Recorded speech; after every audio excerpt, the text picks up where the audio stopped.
production.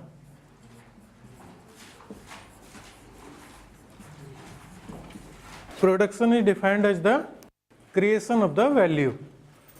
You can say the transformation of the inputs into the output. Whatever inputs are there,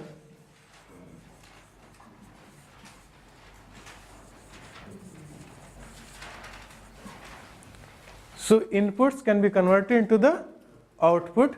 So production is generally the transformation of the input into the outputs, or it can also be defined as the creation of the value. Means whatever product is there, its value can be enhanced or improved. Then what are the factors of production?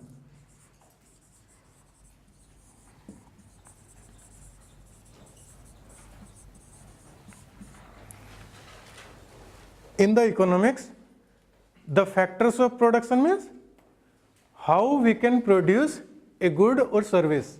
So there are 4 important factors of the production, namely land, labor, capital, and enterprise.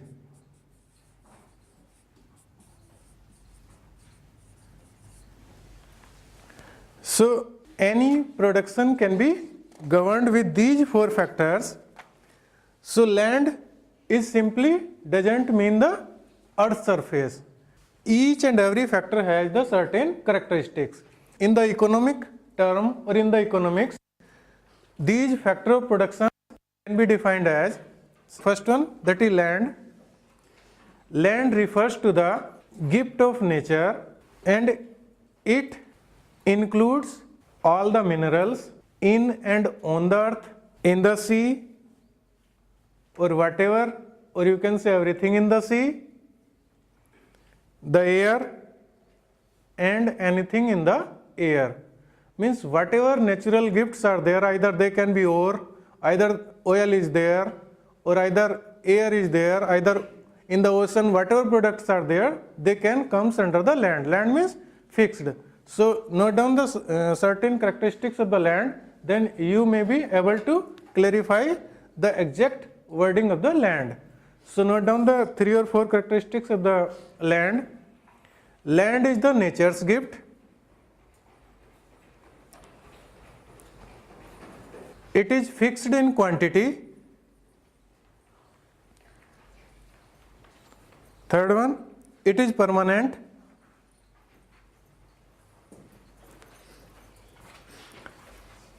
It lacks the mobility in geographical sense. It lacks the mobility in geographical sense, and it provides the infinite variation in terms of degree of fertility and situation.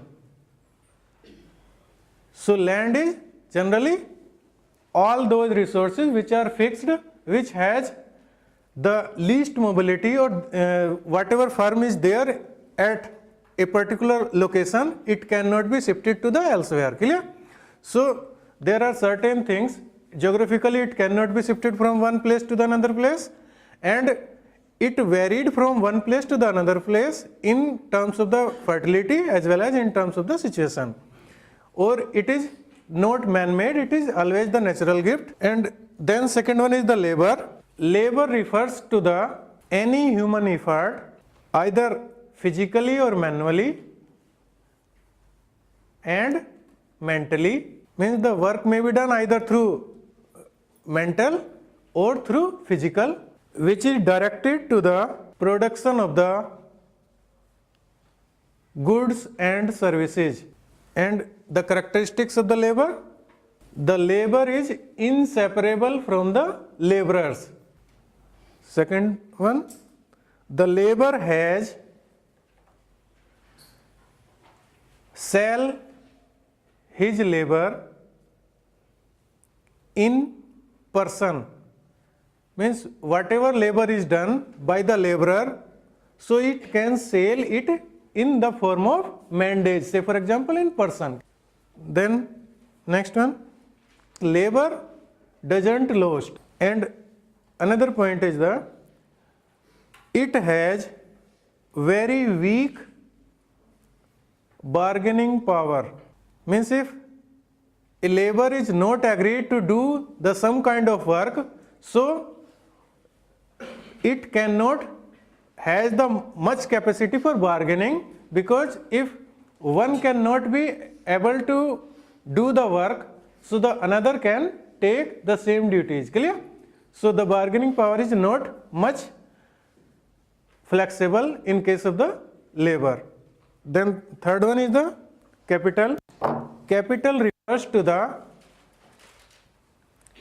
man-made resource that are used to produce the goods and services in the future, or the capital is the money which can be used for further obtaining the income, or you can say capital is the wealth which is further generate the money. So note down the certain important points of the capital or characteristics of the capital. It is the produced mean of the production, or it is the part of wealth which yields an income. So means the capital is the liquid money which is engaged in the business, engaged for construction of the firm, and after that it can give rise to the further more money, or you can say the income. So this capital is generally not considered as the primary factor of production, it is the derived mean of production. Clear? Means because the money is always there and this money is used for further getting the more money. So generally it is not the first or you can say the primary factor of production, it is the derived mean of the production. Then next one is the enterprise. Enterprise refers to the decision making and risk taking ability of the entrepreneurs, means manager or organizer. So the entrepreneur has the certain qualities, it organize the firm or has the managing ability, it also bear the risk, and whatever uncertainty is there, means it take the decisions, either in the future there may be the profit or loss. It takes all the decisions regarding these three factors precisely, or judicious use of three factors can be managed by the entrepreneur. So entrepreneur is the organizer or manager, and it has the certain responsibility like risk taking ability or the decision making capacity, and third one is the uncertainty bearing capacity. So these four important factors can also have the certain rewards, or you can say if the land is engaged in the business, then by utilizing this land, whatever reward is there, when we invest the labor, what is the reward? When capital is invested in a business or in the production system, then what is the reward? So note down the rewards of the factors of the production. So here the factor, and here is the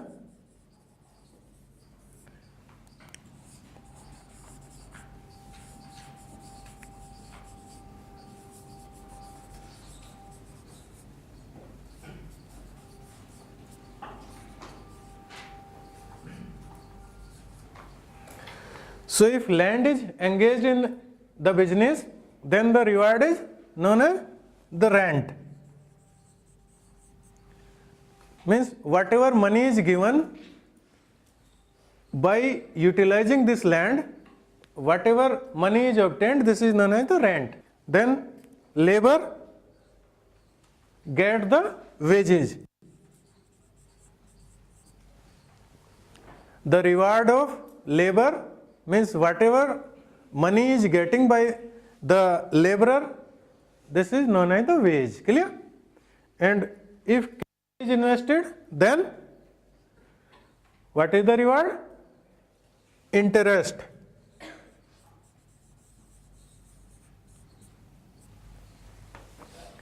And the manager or entrepreneur get the profit.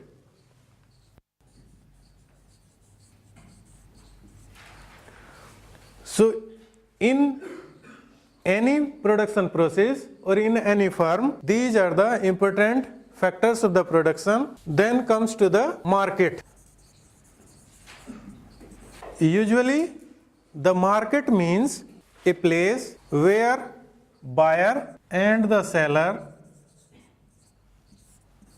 meet together in order to carry over the transaction of goods and services. Or the another definition of the market, or a setup where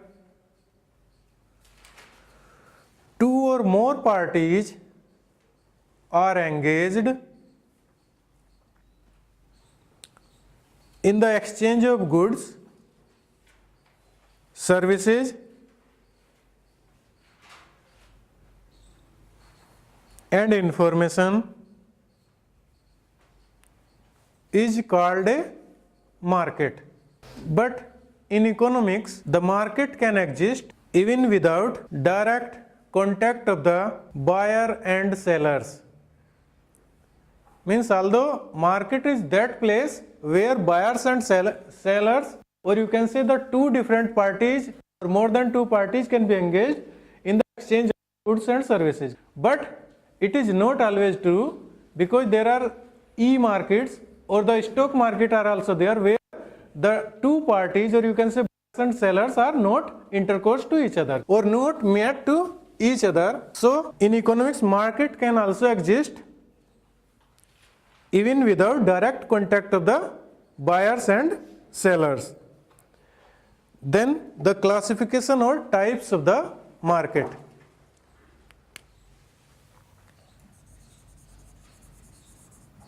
So you can easily understand the classification or types of market with the help of the sketch diagram. So draw a flow chart diagram. The market can be classified on the basis of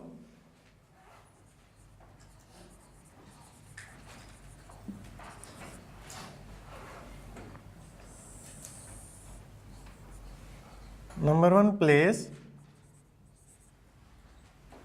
Number two, time.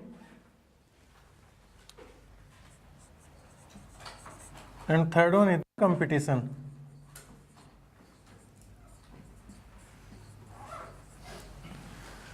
On the basis of place, the market can be classified as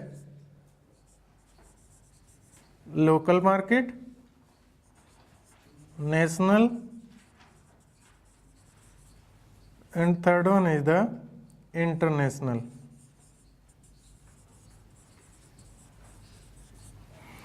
Likewise, on the basis of the time, the market may be very short period,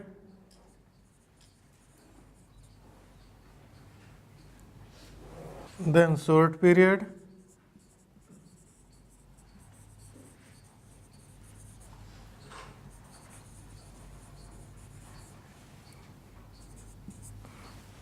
then long period and very long period.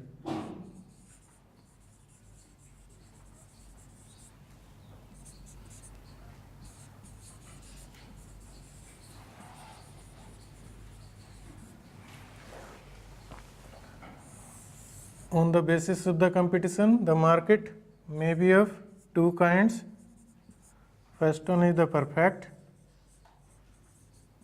Second one is this imperfect can be further grouped into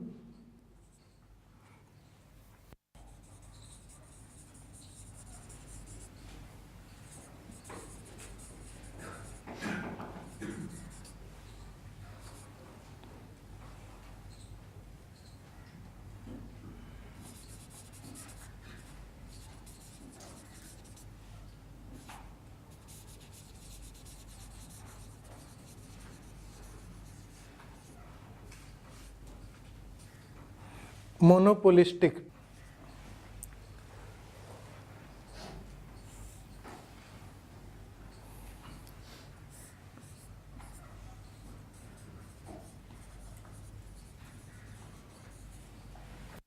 So on the basis of the place means where the two parties can be engaged, means buyers and sellers are the necessity for the market. Clear? So market definition, you all know what is the market. And on the basis of the place, if the buyers and sellers are engaged in the business of the selling and purchasing business in the regional level, at local level, like in the heart or in the say for example Dorala market, or you can say Modipuram market, etc. So this is known as local market. Means the area of jurisdiction of that kind of market is on the basis of local needs only. If the buyers and sellers are either engaged in this business between the two districts, between the two states or different cities within the country, this is known as the local market.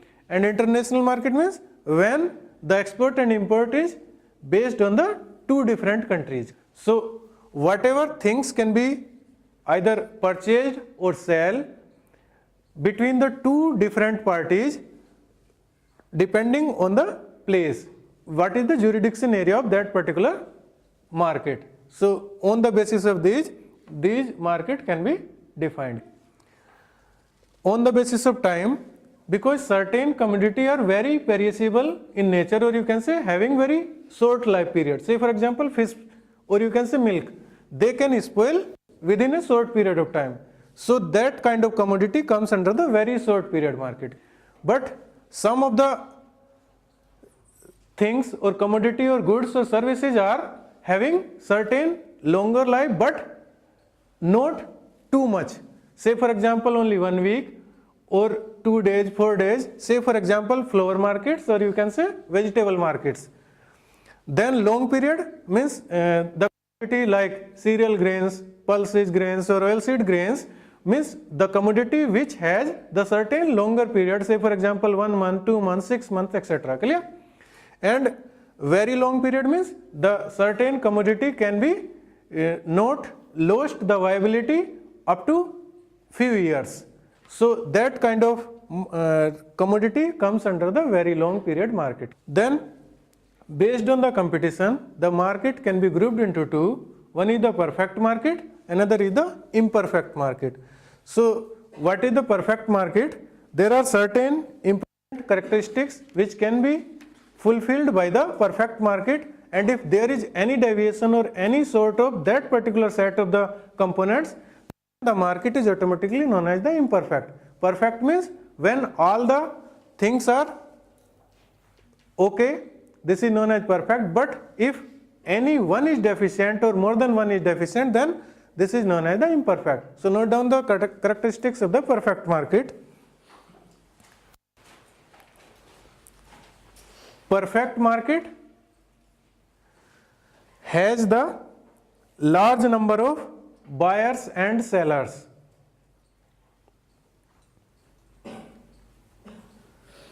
The product is homogeneous in nature.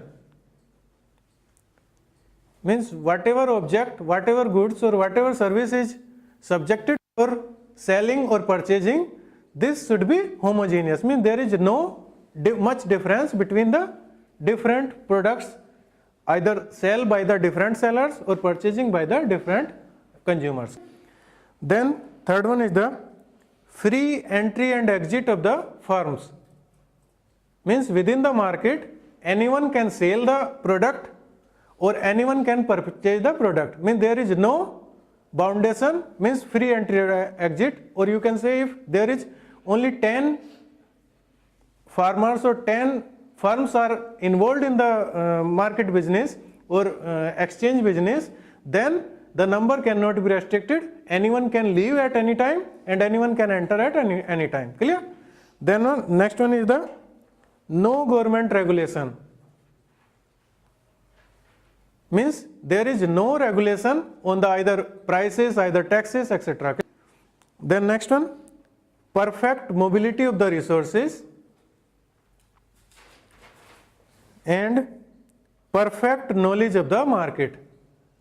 means what is the trend of the demand, what is the trend of the supply, what is the consumer needs, means the perfect knowledge should be there for the market business. Clear?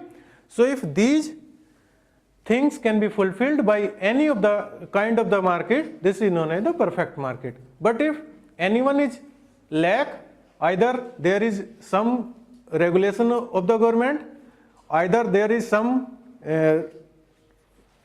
regulation of the buyers itself, so the perfect market is automatically converted into the imperfect one.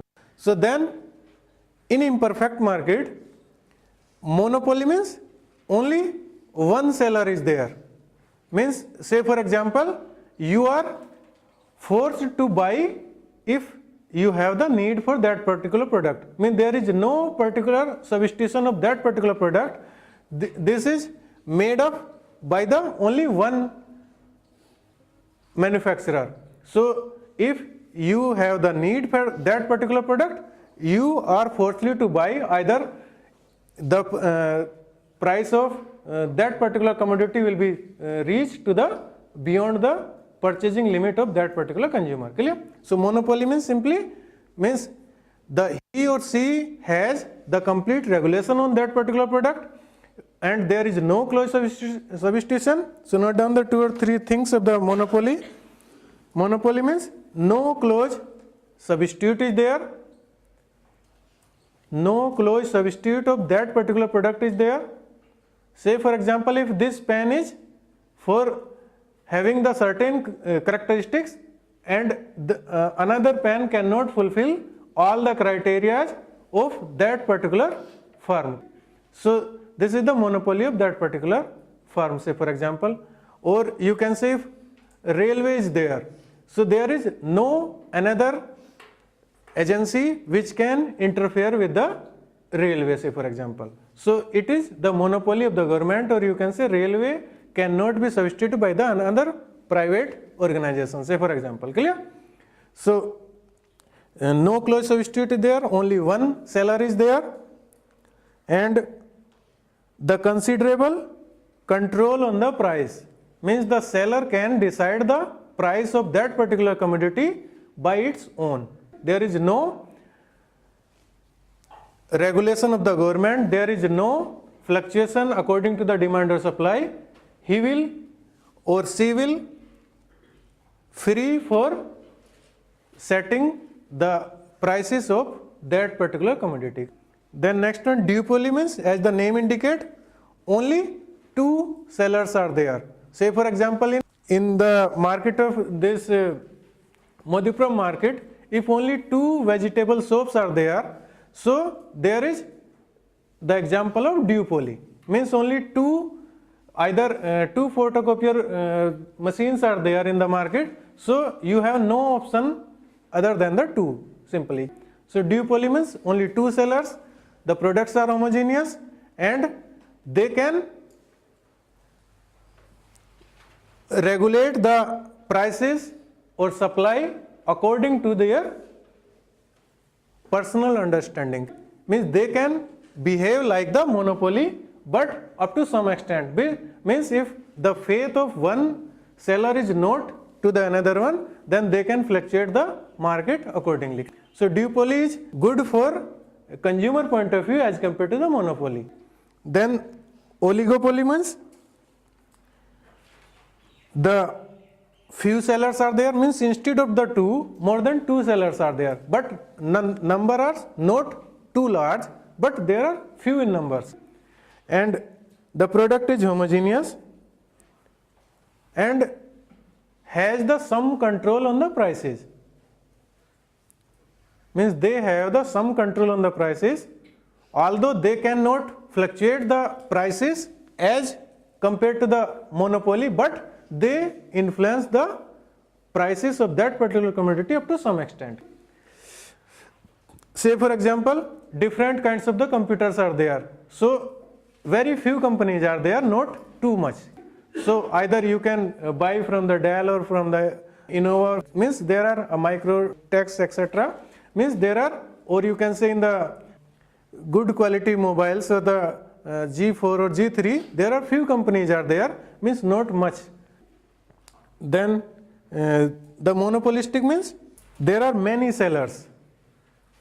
Means as in case of the perfect market, the number of sellers are more or many sellers are means it is the next stage of the few sellers, or you can say next stage to the oligopoly. Means sellers are more but products are differentiated. Say for example different soaps are there, so the number of soaps are of different brands, but there are certain differentiation between one and the another. So the product is not homogeneous, but there are certain differences between the two products. But the number of firms are more and the price control is some control over the prices. Means one company can set the prices of one particular soap cannot be influenced to the others. And this monopsony is the reverse of the monopoly. Means in monopoly only one seller is there, but in monopsony only one buyer is there. Like in case of the sugar factories, means sugar mill is one, say for example, and many growers are there. So this is the reverse process, means the buyer can influence the prices, not the sellers. Clear? Say for example tobacco board, means the tobacco company is one, say for example, and growers are more. Say for example potato growers, potato chips company is there, say for example one company is there, and whatever growers are there, they can grow the potato, and whatever produce is there, they are forcefully to sell their product whatever the nearby factory or nearby farm is there. So this is all about the classification of the market.